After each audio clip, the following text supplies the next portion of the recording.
Hey, Andre, thank you for sitting in for Nathan. Why are you sitting in today? Well, Nathan is on vacation, so I figured, we have a truck podcast, but I wanted to see what it's like to be on a car podcast. Well, it's probably the same as being on the truck podcast, except you're with me instead of Nathan. And of course, today we are going to be talking about the thing that we just returned from, which is the Consumer Electronics Show, or CES. And to make it more interesting, we're going to do a typical TFL best and worst. I love that. I love Yeah? that idea. We spent 3 days at the show. We did. We spent a lot of time in Ubers. Yeah. And also boring tunnels. Yeah, and walking halls. I was averaging like 20,000 steps a day at CES. That's a pretty good average, dude, because I remember SEMA. I thought SEMA was big and huge, but CES surprised me. This was my first CES, actually. I don't know how many miles that is, but it's got to be like between maybe 6 and 8 miles of walking a day, maybe more than that. Yeah, it's a good exercise. Yeah, so just so you guys know, CES, the Consumer Electronics Show, is the biggest show in Vegas, followed by, I'm not going to tell you, you can guess at what the second one is, followed by SEMA, which is... Wait, SEMA is number 3? Yeah, so what do you think is number 2? It's happening in like the next 2 weeks. I know. It's the gun show where they show ammunition. No, it's something you would love, actually. It's happening in a couple of weeks? Yeah. And we're going to talk about this. One of the things that's going to be featured there, I'm giving you a hint, in our worst. In our best, I'm sorry. I know. What? Is it construction show? It's World of Concrete. That's right. That's the second biggest show. Wait, do they only show concrete there? No, they show like giant machines. Yeah. It's no. basically based on attendance. So Andre and I had a bet to see who was going to get COVID first because there were so many people. Oh my gosh. So many people. And let's start with this. Because let's start with one of the worst before we get to the worst. So we'll do one of the worst, and then we'll go do best, and then we'll go with the rest of the worst, okay? Okay, so Can you give me a little bit of time? So you name it, and then I'll look it up and show pictures. How about that? All right, that sounds good. But with this worst, you don't have to show a picture because I'm going to be out there. I'm going to say it right now. CES, you suck. Whoa. Yeah, you do. Because tell them what happened to us, Andre. And I think this is just so like nickel and dimey and just like so stupidly counterproductive that I'm going to say it again. CES, you suck. And that is because Andre lost his press pass. And I'll give you a little bit of background. When we film, Yes. we don't like to have our press passes or our passes on because it looks kind of hokey, right? Walking around this big pass, it gets in your way, it rubs against the microphone. So we take it off. And we put it in our pocket or we put it in our backpack. And there were only the two of us. We didn't have a videographer. So when we started filming, Andre took it off. And then when he got done filming, I was like, hey, Andre, let's go to the press room and upload the video. Yeah. And as you're walking to the press room, what happened? Well, I reached in my back pocket, and my pass is missing. Actually, the woman stopped you, remember? Yeah, there's somebody at the door stopped me. And they said, So "Where's your here's press what I've pass?" done over the last 11 years that I've been at TFL. I've done this before at other shows where I kind of quickly put my pass in the back pocket because I want to have it on and off And very this is a quickly. piece of paper with your name printed on On it. a lanyard. On a lanyard. This is all it is, okay? This is important for the story. So she's like, you can't be in here without a pass. Which is true. Which is true. Yeah. You can't get into the media room without a pass. Which is also true. So what did she say you could do? She said, go to the registration desk and you can get a new one. I'm And so- like, okay. So you go to the registration desk to get a new one. And they said, okay, what happened? I said, well, I lost it here at the show just Minutes half an ago, hour ago. yeah. Just minutes ago. They said, well, you could go to Lost and Found Right. because we have a Lost and Found and you can wait for somebody to turn it in or not. find it or not. Or it will be $300 to replace your pass. So they charged you, $300 to replace a piece of paper pass, which is more than probably we spend flying out there. That's why I say CES, you suck. And I'm gonna do a little bit of a rant here. Just Okay, before you rant, Okay. When I was getting my pass a couple days prior I don't to care. that, I don't care. Doesn't matter. they said reprints were going to be $300. I don't care. It doesn't matter. I thought they were joking. I didn't believe that they would actually charge media $300. And they did. Because why are we there, Andre? We're there to promote your show, CES. Without the media, you'd have a little backwards show that would be 20th. Not first ahead of World of Concrete, but behind the mosquito repellent show, right? We are there giving you hundreds of thousands, in our case, views. And we say that because the Ram video we did got 700,000 Yeah. views. and you're getting that for free. You're getting that for free, and you guys have the chutzpah, the audacity to then charge us $300 because we lost a press pass so that we could provide you with free publicity. It's just absolutely mind-blowing and counterproductive, and just, I'm going to say it again, CES, you suck. It's that simple. If you're going to nickel and dime media to that extent, I don't want to go there. And the second reason CES, you suck, is because, get this, so we record the video, Yes. right? Then we go into the press room, which has, quote unquote, free Wi-Fi. Now, keep in mind, Andre, I was sitting on a public toilet in Korea, and I had free Wi-Fi. At CES, for a 12-hour pass, and you don't know how fast it is, you got to pay $80. But in Okay. the media room, quote unquote, it's free. So we go to load up a 45-minute video promoting the show again, to upload a video so we can promote your show. And I'm like, this is taking 3 hours, Andre. 3 Well, hours. the estimate was like 2 hours and 51 minutes or something So like I run that. a speed test. What is the speed? It was 5 megabytes down and 4 up. That's like my mom's what is that really crappy phone that AOL? No, it's no, not AOL. it's like the cheapest phone you can because she needs a simple phone, might have those kinds of speeds. And I was in Korea last year. I was on a train, Andre. I was getting faster free Wi-Fi on a train in Korea than CES provides at the media room. 2 hours and 51 minutes to upload a video. I don't know. All I can say is, once again, CES, you suck. Hashtag. So we jumped in an Uber. Yeah. And we went to the hotel, which Yeah. was what, a couple miles away? 3 miles away. It would have been faster for us to fly back to Colorado. Seriously. We figured this out. And come into our office and upload the it. video than to sit there in the media room for 3 hours waiting for this video to upload. And you guys might be thinking to yourself, what's the big deal? You just let it upload for 3 hours. But we have we can't sit there. We have a limited amount of time. There's a sign, don't leave your stuff in Don't the- leave your stuff. We're not responsible for We're lost not responsible for lost items. yeah. Which is what every show says. But first of all, we cannot just sit there. Like you said, we're doing other stuff. We're filming.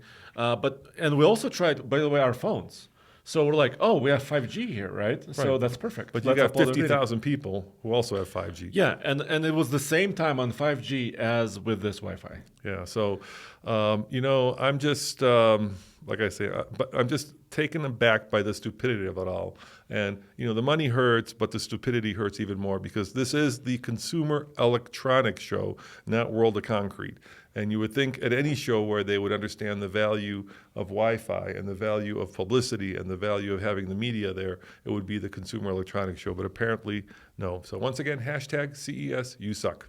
All right, let's go to the best, Andre. Okay. So I think the best by far has got to be the new Ram Revolution, the new 1500. But we just did a whole live show talking about that. So I don't think in this podcast we want to. Plus, there's a video that's like I said, 700,000 views if you want to see it. It's a really cool concept truck. It's the third in a line of electric trucks. First came Ford, then came Silverado, and now comes a Ram. But over at alltfl.com, you can watch the video. You can listen to the live show. Yeah, and it came part of the Stellantis keynote speech. So every day at CES, there's a keynote speech or a big show that happens, right? And Stellantis was one of them, and Ram rolled out right there. Yeah. But there's something else that rolled out at the Stellantis show, right? Yeah. Okay, let's talk about that because I've got that as both the best and the worst. Okay, can we talk about the best? Yeah, of course. We'll Okay. talk about why it was the best and why it was the worst. It was the Peugeot Inception concept. This Okay. is the future of Peugeot. And that's also a bit of a head scratcher. I don't understand why Peugeot is rolling out their concept vehicle at CES since they don't sell cars in North America or America per se. So it seems like an odd place to roll out the future of a brand where you don't sell the brand, but that is, up to you guys, of course, at Stellantis. Yeah, but they show cool technologies like a square steering wheel. That's the worst. With thumb controls. That was by far the worst. Really? Yeah. So here's what they did. They said that they also called it hyper. What do they call it? The hyper. Hyperloop. No. They didn't call it the Hyperloop, Andre. It was hyper something. Hyper. Oh gosh, I wrote it down and now I can't find it. It's okay. We'll find it. Let me show the car first. Show the car. Yeah, why don't you? Anyway, so what they did. So first of all, let's talk about the good. So the car is gorgeous, just absolutely gorgeous. And for a long time, we've been into the rotund and round world of styling. Everything has been round and rotund and kind of roly-poly. And Peugeot, along with the Cybertruck, have now come back with like 90-degree angles. How eye-opening is that? There it is. Yeah. Yeah, everything is angry and square and pointy, and I like that a lot actually. And very attractive to my eye as well. I think. Did you mention Cybertruck here as well? Yeah. Because it kind of doesn't look like a Cybertruck, of course, but it has that kind of a feeling to it, right? Kind of a sci-fi futuristic feeling. Is it hypersquare? It might be the Hypersquare. It might be the hypersquare. Not yeah. the loop. Not the loop. So the style of this thing is badass. The idea is that because of all the glass, you're not in the car, but you're part of nature, right? They showed the thing zipping across, I think it was a desert somewhere where you're like sitting in the car, but you're really out in the desert. Cool concept, except for the hypersquare, which is a square that is now in place of the steering wheel. And it's got handholds, but you don't steer the car with the square. What you have are 4 round little dials on the square in each corner, and then you steer the car like you would with a joystick, except now you're using your thumbs, and I'm doing it in my hand here. I expect that you steer the car with your thumbs, and you show the vehicle how to drive itself by using almost joystick-like things. So instead of actually spinning the wheel, you're using your thumbs. I think that out of all the things that need to be reinvented, the steering wheel was the last. But everybody's reinventing their steering wheel, Roman, including Tesla with their yokes. I'm just waiting for square wheels. You know it's coming. you know it's coming, guys. You just know, right? Yeah. We're going. Like once upon a time, like whatever caveman invented the round wheel was like, put up in the Caveman Hall of Fame, and now some vaping, cappuccino drinking designers are going to come back and say square wheels, we can make square wheels work, and they're going to be square, and they're going to have rollers underneath them, and you know that's coming, because if you're going to reinvent the steering wheel, you're going to reinvent the wheel. So there you have it. But overall, I agree. The Peugeot concept is cool. The exterior is amazing. They also showed this kind of a halo thing for the gauges, right? So it's kind of a new way of looking at gauges. And also talked about autonomy. That was a big theme as well at the show, I believe. And that's another good thing. A lot of these are good and bad, all right? So let's talk about that. There's been a ginormous shift where cars are introduced, right? Once upon a time, the cars would be introduced either the LA Auto Show, Chicago Auto Show, Detroit Auto Show, New York Auto Show, right? And because it's very expensive to introduce a car there, you got to basically, spend millions of dollars, literally, to rent the space, to set up the floor, yada, yada, yada. And car shows in general are dying. We've kind of moved away from that. And so now instead of car shows, they're going to places like Monterey, where you've got Pebble Beach, right? Or in this case, CES. The upside to that is obviously cars are becoming consumer electronics, so it makes logical sense. The downside is a lot of the stuff that was introduced had to do with not the car itself, but kind of the technology that's invisible, right? Like the interface. Or the interface. Yeah. And as a car guy, it's kind of, right? I don't get excited by looking at an interface. Well, I don't know. I don't think Stellantis saved money by going to CES. I mean, that's still a pretty expensive show to be a part of.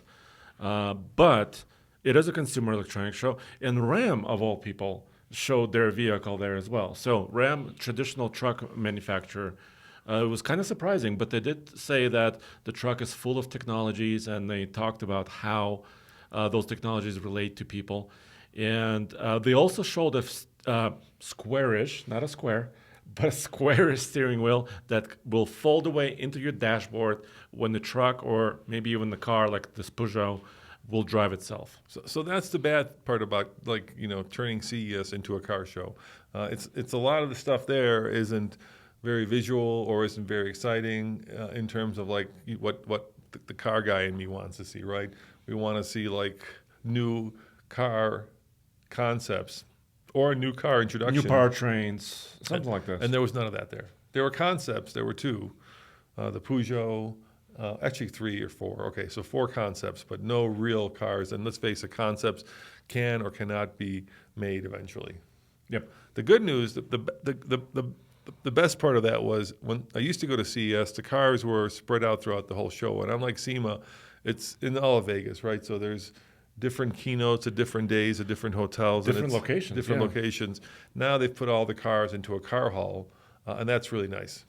It was nice. It felt like a normal automotive show as far as they were all co-located. Having said that, the Ram was unveiled at the Venetian The day prior. the day prior, and the car actual hall was South Hall of the convention center. So maybe better, but not perfect. Yeah. All right, let's talk about something else that's good and bad. So the good part is to get between the different halls, you used to have to walk a long way, or you could Uber it. We had to Uber a lot because we were staying at the Four Seasons. Thank you to Volkswagen. We'll get to them in a second, who brought us there for their new concept car, the ID7. But that's coming up and one of the best things. But anyway, between the halls now, Mr. Musk has kindly built the tunnel. The not so boring tunnel. The not so boring tunnel. So Yeah. Andre and I actually took the tunnel a number of times. And why don't you explain to him how the tunnel works? It's quite interesting. So it's a tunnel which is round, but of course it's paved on the bottom, and it's just big enough for a car or a small pickup truck, right? In this case, the Tesla Model 3, Model Y, or Model X could easily fit inside of it. And it connects all the way from the south side of the convention center currently to the central, where we would be dropped off, or to the West Hall, where a lot of the automotive displays were as well. And also it goes up to a couple of other hotels, right? So you go down the escalator. It's free. Everything is, you don't have to pay. I'm not sure if it's free all the time, though. Is it free all the time? And they said they only run it during big shows. Okay, so maybe it's free for the They big don't run it like every day. Okay. So, and Tesla pulls up and Model Y or Model X? we took both. And it takes you to your next destination, which takes, less than a minute, but in some cases. Yeah, so basically it's like they drilled a tunnel and they built a road and then a bunch of Teslas because they don't have internal combustion engines, right? So they're not polluting the tunnels. You don't have to suck out air because you're not putting any combustible stuff into emissions. So you're driving around in Teslas, and it's very civilized. You get in the thing, you talk to your driver, then you go into this kind of funky, like lit up tunnel in different neon colors, and you zip to your next destination. You pull up out, and then you get out, and then there's a person waiting to get in your car, and it's like I said, very civilized. But Andre, I can't help but feel this is the bad part. That if you did like one of those airport shuttles or trams, you know what I mean? The one we have a DIA, for instance. Yeah. You could move a boat ton more people, like 100 times more in the same amount of time that you move like 10 people in a bunch of Teslas. Because think about it, you got to open up the bag, throw in your luggage because we have all of our gear, sit down, Close the doors. Yeah, and it all takes a long time for what it is. If you had one of those little airport trains, you could just get in, zip to your destination, get out with all your gear, and then the next 100 people could get in. So the good part is of this, our experience with the Vegas loop, so they call it, is that we never really waited, right? No, we didn't ever wait. I mean, I didn't feel like we waited more than a couple of minutes at one of the stations, which seemed reasonable. I wait for a minute, I get in the car, and but somebody's going to be paying for that, right? I mean, it sounds like a lot of taxpayers are paying for this. It can't be cheap to have all. Well, you're hiring drivers, right? So these are not autonomous vehicles. I mean, so a train would have one driver, if that. Or zero drivers, potentially. Yeah. This has as many Teslas as you have. Yeah. Then you got to have all those people who stand on top and tell you where to go. Right. So yeah. And then you have to charge the cars. You have to maintain the cars, right? There's all that stuff. Yeah. So I'm not sure from an economical standpoint, it's the best solution. But it certainly is interesting, and it was certainly comfortable and convenient. So I guess if you value comfort and convenience and, let's say, civility, right? Because, like on the New York subway, good God, all kinds of stuff happens.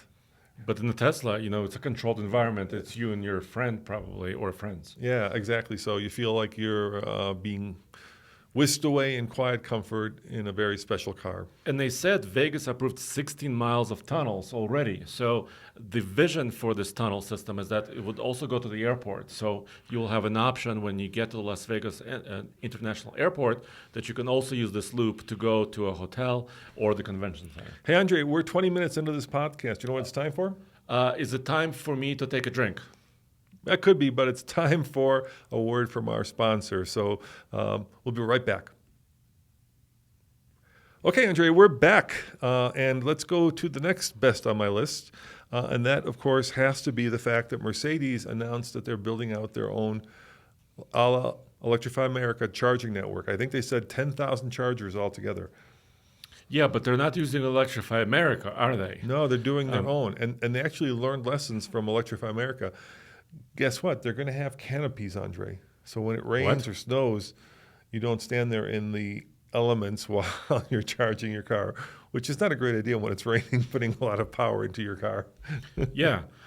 So they announced over 10,000 different stations, right? Yes. And they're going to start starting in North America. Yeah, which is important because usually when a German manufacturer starts something, it's usually starting in Germany, right? Yeah. So it's really nice to see that they're focusing on North America, and it's also not going to be exclusive to Mercedes cars and vehicles. Any vehicle will be able to pull up to this station and get charged. Yeah, I've been a long time proponent of companies doing that. I think when you think about it, holy cow, is that a painful sentence?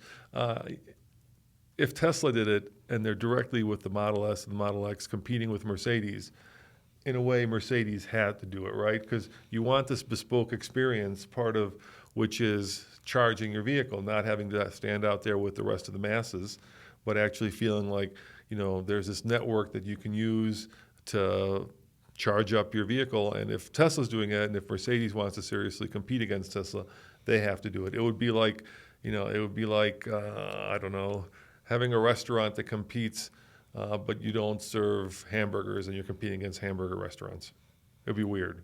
Yeah, so here's at least one image we have here. And it looks like their concepts include large spaces, pull-through spaces. So maybe even people with trailers could come up and charge. Yeah, and then they're doing something else which is unusual, and I'm not sure how this is going to work, but you can actually reserve a space. Mm-hmm. So you could go on an app, I suspect, and say, hey, I need to charge up, and then you can At a certain time. At that time. Yeah. And I think that's probably how they're going to make it more bespoke to Mercedes owners, because they're opening it up to everybody. But let's say that as a Mercedes owner, you get the head of the line, so you can go in and you can reserve your space. So all of us plebes with a Bolt, mm-hmm. which is what we own, don't clog up your charging station. Right. And they're also branded also with ChargePoint. So ChargePoint and Mercedes, but there's a giant Mercedes logo on all these renderings. And a canopy so you can actually see what's on the screen when the sun shines. It's really great. We need better infrastructure, so I'm really happy there. I think in Europe, if I remember reading, and I could be wrong, but correct me if I'm wrong, but I remember reading the press release, and they said in Europe they're going to do a minimum of 30 chargers per station in Europe, or up to 30 chargers in Europe, which is crazy. The most you ever see here. And hopefully, Andre, mm-hmm. The lesson they'll learn from America, and this is a huge lesson because I would not want my wife standing in a parking lot at 3 a.m. like we were when we crossed country to Ionic in Walmart shopping center. This was not a good idea with Electrify America to put these things in the corner of a Walmart. We stopped 19 times on our cross country trip, mm-hmm. and much of it was not pleasant. So maybe they'll actually do like Tesla did, and they'll put them in shopping centers where there are Starbucks nearby, or restaurant different stores, yeah. Or outlet malls. But in the back of a Walmart shopping center is not ideal for anybody, especially at night. I agree, but these concepts look like they have a lot of space. It looks like a traditional fueling station. Yeah. Actually. Well, here's the thing, okay, Andre? What's the most important thing besides a charger that you want to do when you stop, which you don't have? I want to go to the restroom. Exactly. And who wants to walk across a dark parking lot at 2 a.m. To Walmart that's closed. To Walmart that's closed. Exactly right. Yeah. Yes. So that's really cool. Mercedes is doing that. All right, let's keep going. So next, like I said, we were there with Volkswagen, and they unveiled the Volkswagen the Volkswagen ID.7, which is right there. And they did it in this kind of interesting paint because Volkswagen has been doing this a while now where they unveil the car, but they don't really unveil it. They kind of cover it with camouflage paint so you don't really know what it is. But basically, it's a replacement for the Arteon or the Passat with a hatchback. Well, it's their biggest entry into the electrified world. It's the ID.7, and it's based on the architecture, which is a modular electric architecture, and they're calling it kind of their flagship sedan. But it's not quite a sedan. It's got this sloping roof, so it's actually kind of a fastback slash hatchback sedan. Kind of like an A7. Yeah, and it's about as big as an A7. And they're saying it's going to have, on the European cycle, how much?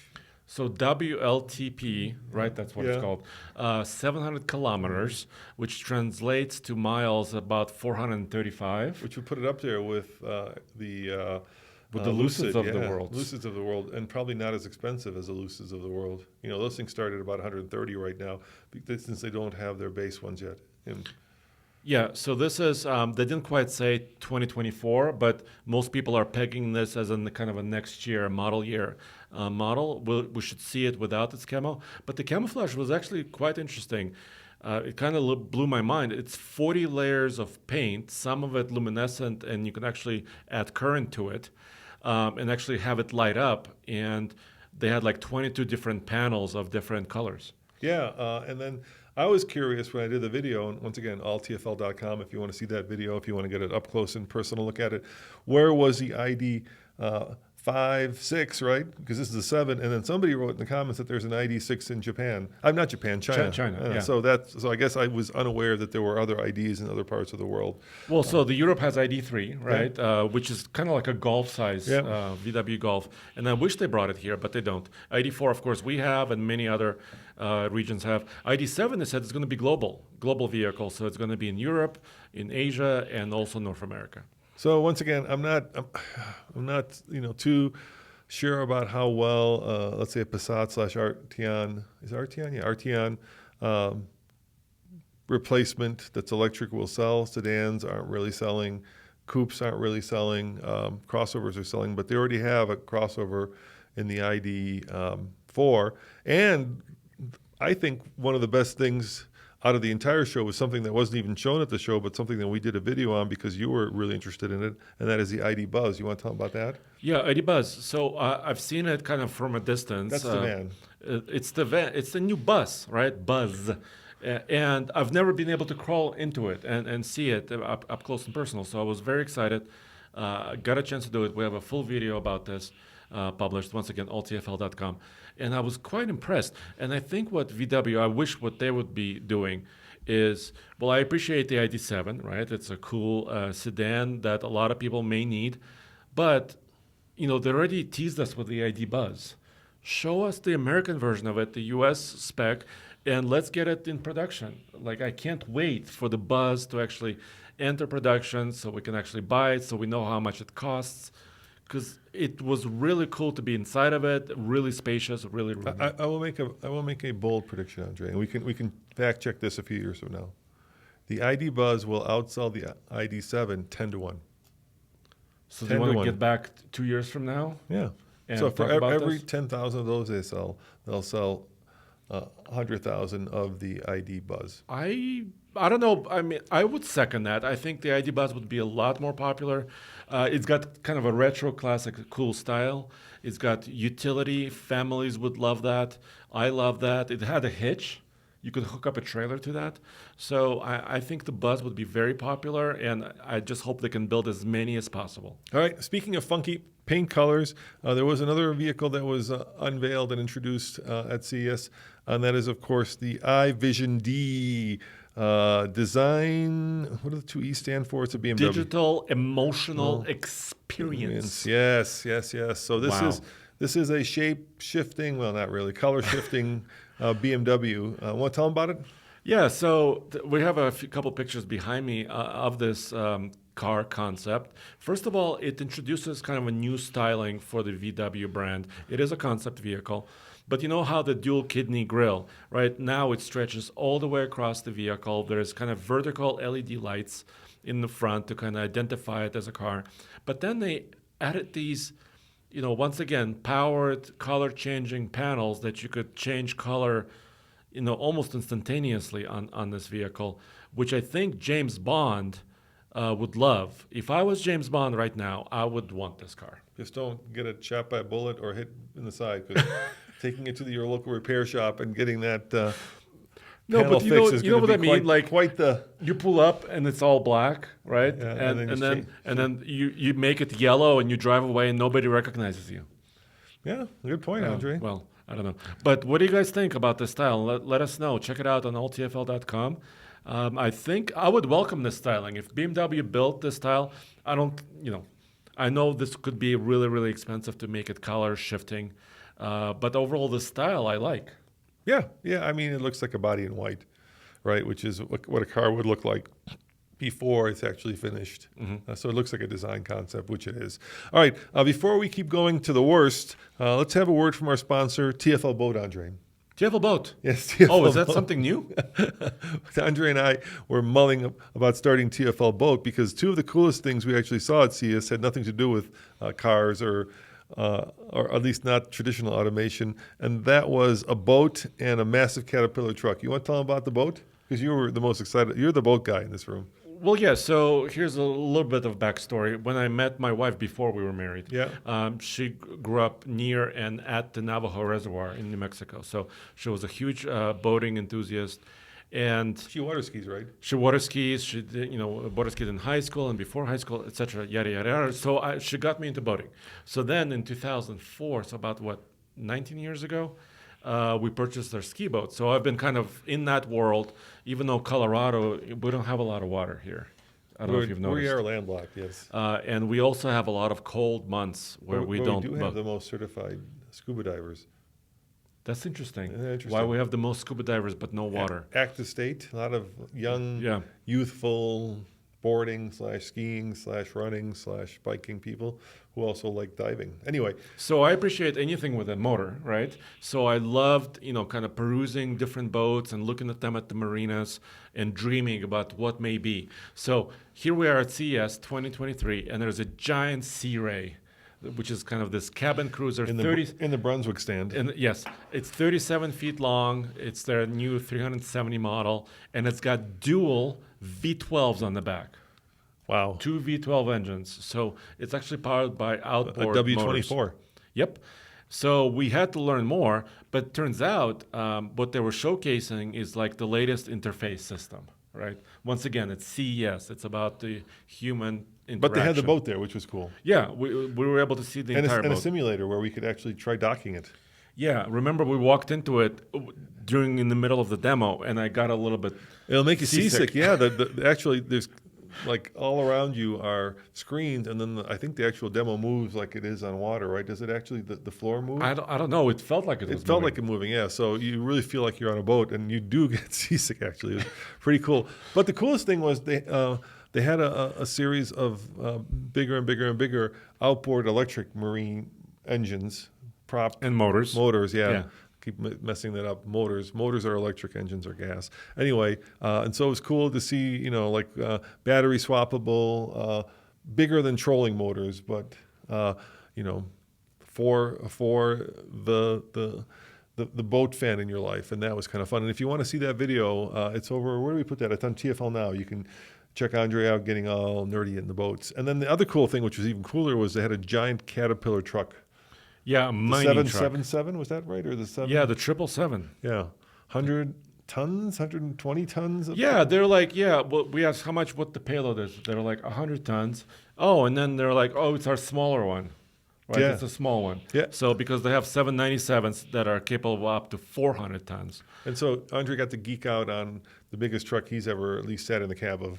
Oh, yeah. So I tell them, I have a CDL, right? So, CDL. They're like, that's not enough. I mean, it doesn't matter because this is autonomous, because this thing runs around by itself. And that's what they were showing off, right? They were showing off you want to find a 777 there?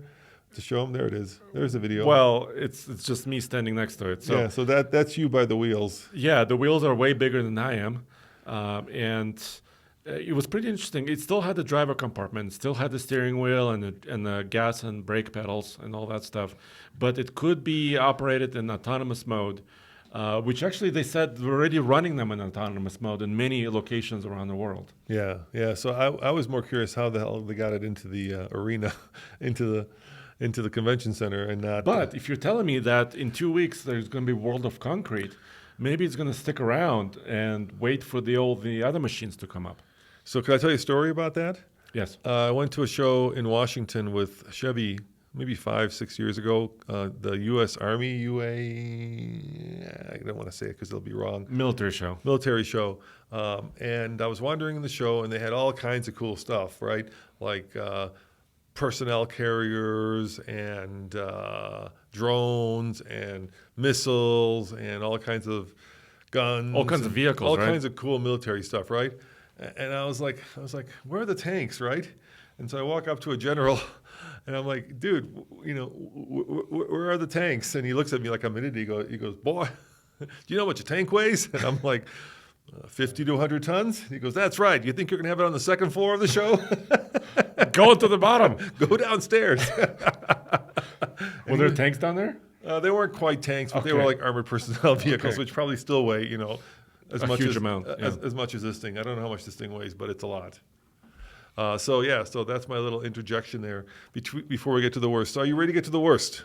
Okay, are we making a transition? Let's go and head into the worst. So the car that I did not like, late incoming, won't be here till 2026, is a collaboration between Honda and Sony.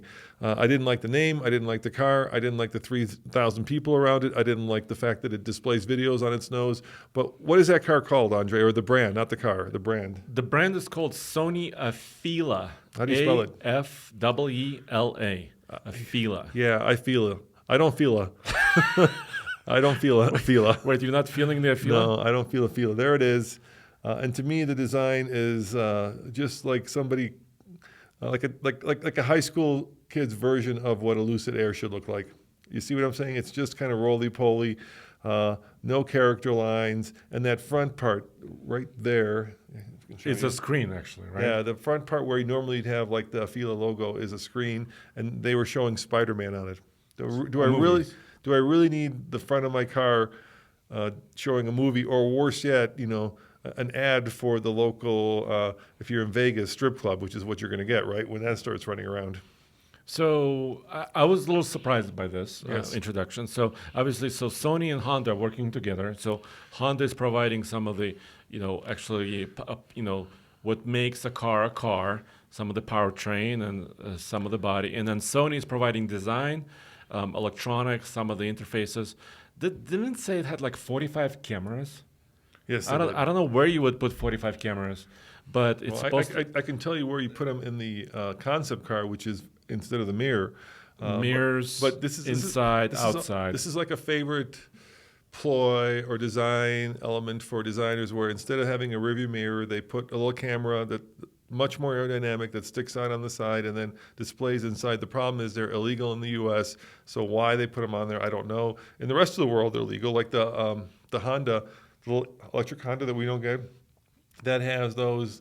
I was in Korea, like I said, and the new Ioniq 6 has those mirrors as well, but they're completely illegal here. So seeing these little like pencil-sized protrusions coming off where the mirror is stupid, because to me it immediately says that's never going to make it into production. Unless the laws change. Unless they actually change the How long laws. have we been waiting for laser lights, Andre? I know. I've been waiting for about 6 years for laser lights. I remember seeing a demo like 4 years ago, maybe 5 years ago, and they're brilliant. They work much better. They're cool. Let's talk about laser lights, which is a technology that they should be showing off at CES, which they don't. So laser lights allow you to use the light itself to contour the pattern so that you can have very bright lights lighting up the side, the front of the car, without blinding oncoming drivers, which I think is brilliant. Yeah, and also it can make steers. different. It steers. It can go around pedestrians or around bicyclists, right? It's really clever technology that we don't have in the U.S. And it's supposed to be coming. They said they were making it, but yet I have yet actually seen it implemented in a car. And then the irony is, like, Audis have it, a lot of European brands have it, but they had to disable it specifically for America, for the for US, America, which yeah. is always like it's like that CES thing where you go there and the upload speeds and download speeds are so slow. You're like, really? I thought we were at the apex, not at the bottom. Right. Did I say CES sucks? You did say it in the beginning of the show. I don't think they're going to be advertising on our show. Andre. I think I burnt that bridge pretty well, didn't I?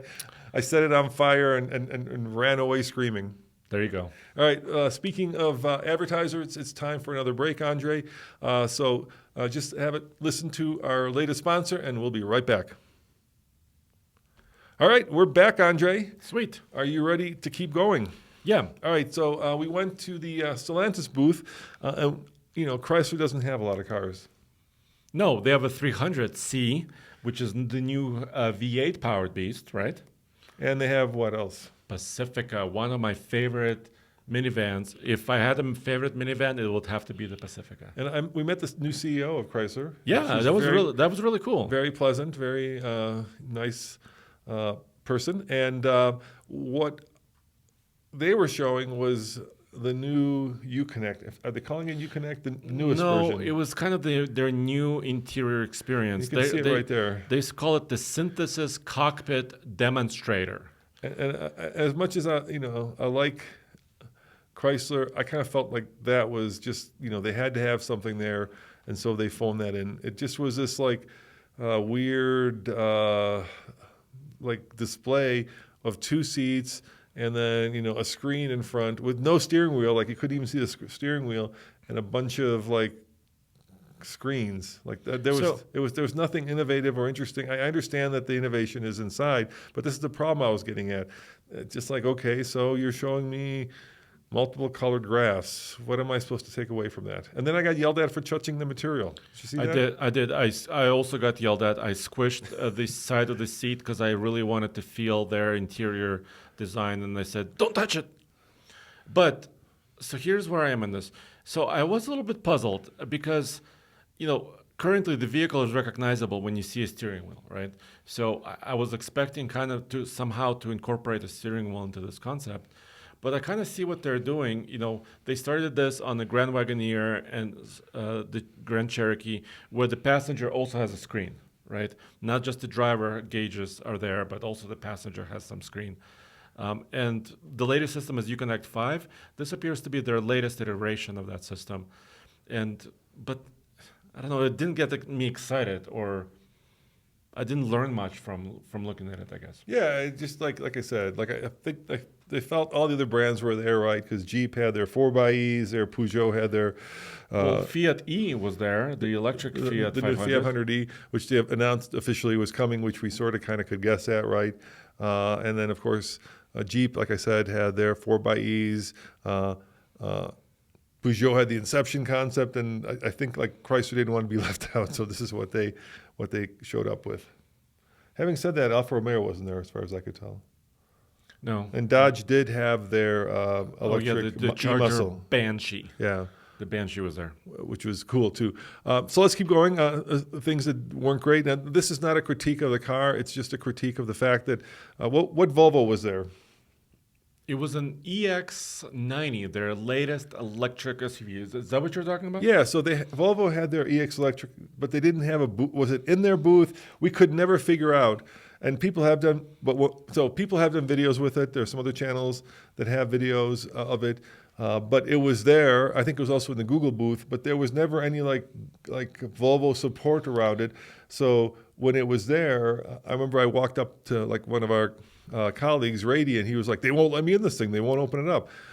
And so if you're going to have a car at a show, you probably should have some staff there to actually... Or make it easy. And also allow us to look inside. Yeah, because we can't necessarily set up an appointment like the Mercedes Charger, right?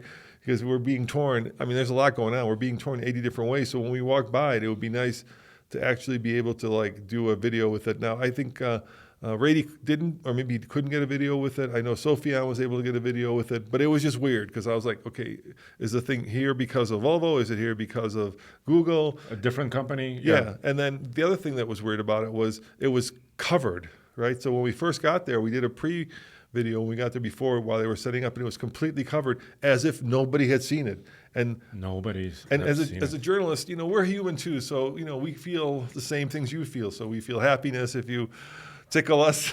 We feel sadness. Please don't tickle me. If you leave nasty comments. But they had a program for this, right? They invited a bunch of journalists to Europe to actually drive it. And this was maybe 2 months ago. Am I right? Yeah, November, December timeframe. Yeah. So Volvo, if you're going to do that and you're going to have people drive it, why are you like keeping it secret and veiling it at the biggest show of the year so far, which it is, right? It's just a head scratcher. And as a person, who didn't get invited on that program, I'm like, do you want our publicity? And I always feel like I'm trying to represent you guys out there. So do you care about our viewers and readers and listeners? Because it feels to me like you don't. Because I'm there, I'm ready to do a video, but I can't open it, right? It's covered. It's covered, and you've invited our competitors to go drive it. And so don't be surprised if you make the worst list because we're salty about it. That's just how I feel. Yeah. The car itself looks interesting. So first of all, my only comment about the EX90 is that it looks like a Volvo, which I think is the right thing to do because a lot of people love the style already. So if you want to electrify a Volvo, this may be the best way to do it. I just wish I had some access to it. Or at least, and I was like emailing Volvo back and forth, but it just never, I figured there was, at some point, we've got so much going on. We've got so many plates in the air. You just figure there'll be somebody there and you can just walk up to it and they'll be like, hey, here, go for it. But no, that was not doable. So there it is. Anyway, it's not a critique of the car. It's just a critique of the situation and maybe of my personal feelings as opposed to really what the car was doing there. Yep. The other car which we didn't cover was the Faraday Future, which we also there was one there. There was one there which we also walked by. I noticed that some people did do videos with it, and that's another one where this is actually maybe a good time to have this conversation, right? So we're always in the editorial meetings discussing like how much publicity we actually should provide companies that we're not sure are going to make it or survive. And it gets especially hard when those companies come out of the box like Faraday Future did. So I remember maybe 7 years ago, I was at Vegas. I think it was at SEMA or maybe it was CES, and they unveiled their car. And they had incredible plans. I think they had hired a bunch of BMW people, and they had this giant unveiling. They have like PR people, right? Everybody. I think one of our friends used to work there. Yeah. So yeah, exactly. So and then 7 years later, 3 bankruptcies, 15 CEOs, right? You just don't know whether the company is actually going to produce a car, and you don't know if it's going to be real, and you don't want to provide a lot of editorial to a company that may or may not survive because of whatever reason, right? And we're trying to be discerning about this, right? Yeah. Because here's another example of what happened a couple of years ago, right? The Nikola Badger truck. Exactly. Right. So Nikola is a company. They were focusing on semi trucks, and all of a sudden the CEO gets up there and he says, we're going to build a pickup truck. Yeah. And it's going to be amazing. It's going to have great range. Well, so it turns out. That truck was kind of vaporware and it doesn't exist and probably will never come. So how much energy do we put? CEO gets indicted. Yes. So how much energy do we put into it? Yeah, right? How much, because the more coverage we provide it, the more legitimacy we give it, right? And we're very well aware of that. So when it's there and you walk by, but there's like nothing, no people around it, you're kind of like, well, should we, is this real? Is this actually going to be built, so that's another one that I'm kind of. But we always want to cheerlead for a company, right? I mean, it's not cheerlead, but support. I wouldn't say cheerlead. No, I don't think we want to support either. I think we want to be, and these are the discussions we have. Maybe we're having it on a podcast right now. But our job as journalists isn't to cheerlead or support. There are other podcasters out there who will say, our job is to hold people accountable, or our job is to, help the company do better. I've heard this over a lot of different podcasts, right? Our job is to report the news, Andre. It's that simple. It's pretty simple. So it's not the support. It's to report the news. But in this case, I don't know if there'll be any news because I don't know if this company will survive. But what I was trying to get at, we're also enthusiasts, right? Well, of course, here. So I want to see every company succeed. But if it doesn't have the right, whatever it takes to make a company successful, then, or you actually produce vehicles, then. And before we, continue on this list, let's actually take and I know since I've got you here, I'm going to have to go into trucks because you're usually doing the truck podcast, but we should talk about this because, there's a lot of trucks that also are in the same predicament where we haven't actually covered them much. So let's start with the Bollinger. Remember we met the CEO of Yes. Bollinger, like He took me for a ride in his concept. yeah, and then we actually went out to Detroit to cover it. Remember that? You did a Yep. whole video series on the Bollinger, and then what happened to it? Well, the B1 and B2, those are called the Bollinger Sport Utility SUTs, Sport Utility Trucks. They made a decision not to build them. And then they decided to focus on commercial vehicles, so commercial chassis. So they have one, at least pre-production prototype or production prototype, or several of them in the works for kind of a big box trucks, right? And then somebody else bought the rights to the Bollinger B1 and B2. The company escapes me right now. So it's almost like B1 and B2 were going to be built, then are canceled, and now they're being brought back by another company. Yeah, and so from our point of view, we have to hopefully be also experts, right? So at some point we have to be more discerning about like what we give coverage to, and a company that comes out of the gate saying we're going to build these things and they're going to be built, and then it doesn't happen, and then we're waiting, and then it doesn't happen, and it turns out that it gets sold, and then God knows what happens. Another company like that we don't know really where we stand with is Lordstown. I was just at the LA Auto Show, and there was a Lordstown there. Actually, it looks like a good-looking truck, but we have contacted them a number of times. We are the biggest truck outlet in America. We have the most viewers, the most listeners, and crickets. So far, no trucks, or at least no tester that we can actually And no get invite, into. Right. and it makes you wonder about the company if they tend to ignore or aren't interested in having free coverage from the biggest truck outlet in America. So that's another one that's like that. And Atlas, there's another one. Atlas is another company based in Arizona. Yep. We've done some work.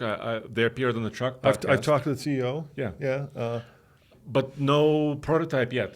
I mean, their whole big thing is fast charging and their battery technology. But once again, no working prototype we can test right now or anytime in foreseeable future. There's another one, Ineos Grenadier, right? It's not electrified, right? But it's an SUV, off-road focused SUV that we've asked for access to. And for a while we got some access, and then we got some access. And but now other people are driving it, and we haven't heard back from them. Fair. Yeah. So that's another one we're very curious about. And let's just leave this on a positive note. This is an open invitation to you, Ineos Grenadier, to you, Lordstown. Atlas, Lordstown, Faraday Future. Ask a TFL truck, info at TFL car. Email us, and we'd love to provide you with coverage. We'd love to tell your story. Just let us know that you're out there and you're still actually working. Mm-hmm. All right, well let's wrap this up. I don't want to end on a negative note. What was your favorite thing at CES, Andre? Let me ask you that. So can I start with slightly not favorite? Yeah, sure, of course. So my not favorite part is, so I love being prepared, right? And walking into the automotive hall of CES was a little intimidating for me because I saw a lot of names of companies that I don't know much about, right? Because a lot of them are focused on automation, maybe some other user interface, maybe they're suppliers, right? I recognize a couple companies like Magna that we work with and we know a lot about. Also ZF that we know a lot about and we worked with before. Caterpillar. John Deere. I thought Brunswick made bowling alleys, so I apologize. I had no clue they built boats. Well, they built the technologies that kind of make boats work, right? I thought they built bowling balls and pins. Including engines. So I felt a little bit not super comfortable walking in there and actually understanding the whole scope of that show. But my favorite part was probably sitting in a Caterpillar. Yeah. In a mining truck. I was 3 stories tall, I think, in that beast, and that's not their biggest truck. That was pretty cool. Yeah, and for me, because the cars were far and few in between, at least in terms of new cars, right? I think that once again the Ram Revolution just completely redefined what an electric truck could be, and I was blown away by all of its cool features, and I'm just hoping that those actually make it into production because suicide doors, or at least half of those features. How about the pass-through that Bollinger seemed to have pioneered, but now is actually, and the other thing about these main companies is like you understand that they're actually going to build the vehicle, right? So Ram says they're going to have that. When Ram says it's going to be in production 2024, they have a track record that supports that, and that they have unveiled vehicles and made them. And so I would trust somebody like Ram or Ford or GM when they say they're going to build something. And speaking of that, I think that's also hurting Tesla a lot, because Tesla has made a lot of promises that they have fulfilled, but they've also made a lot of promises, especially in the truck world, that they have not fulfilled, right? Elon has gotten rid of his entire PR department and marketing department, and it's basically his Twitter account. The Tesla Cybertruck, which I got to ride in, which was, thank you, very cool. Thanks to our friends at Tesla that allowed me to do that. That was, 3 years ago now? 3+ years ago. Yeah. So at some point, you call wolf enough times, or in this case, Cybertruck, you really start to wonder. And I've heard that they've actually now have gotten the machines and the tooling to actually start building them in Texas. And I'm to the point where I'll, see it when I believe it. Same thing with the Tesla Roadster. God helped all those people who put $250,000 down, because I'm not sure that's even on the boards. And they finally did actually start delivering on the semi-truck. Right, they sold several of them to Pepsi. To go several is not going to set the world on fire. Yeah, at least 2 of them were last year, right? They said this year it might be 100 trucks. But also Pepsi is like the only customer right now. So I asked, actually, I emailed Pepsi. Yeah. And I emailed Tesla. And no crickets? And no response from either Pepsi or Tesla, because I have a CDL. I want to experience the truck. I want to tow up and down whatever hill or road you want me to. But so far, crickets. Yeah. All right, guys. Well, that's it. Thank you for joining us. I think this week, if all goes well, we're going to have another bonus episode. As you know, Tommy is running the Classics channel, and him and Brendan have been doing bonus episodes for this podcast. So I want to thank all of our Patreons, especially Andre, right? We got a whole bunch of new ones. You guys helped make this possible. We just switched hosts, so hopefully we can actually start to monetize this. And you might be saying, that is no fun, Roman. We don't want to listen to commercials. But like I said, Andre and I basically worked for 14, 16 hours a day at CES, and we like to get paid for that. And part of what we get paid for is doing podcasts like this. Yeah, and videos, yeah. Yeah, so as much as we want to thank all of you guys, we also want to thank Volkswagen, because I think without Volkswagen inviting us there, the cost of actually doing it would be outlandish and certainly not YouTube-y enough to actually go and do it. So thank you, Volkswagen, for letting us go.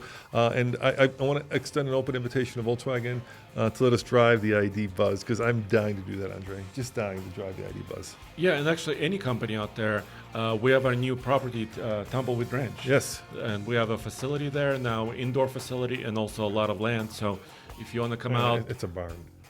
It's a 40, what is it? 48 by 72. That's a big space. It's a barn. It's a fancy barn. If you want to film in a barn or use 20 acres of land, let us know. Yeah. All right. Thanks for watching. See you next week when Nathan's back. Ciao.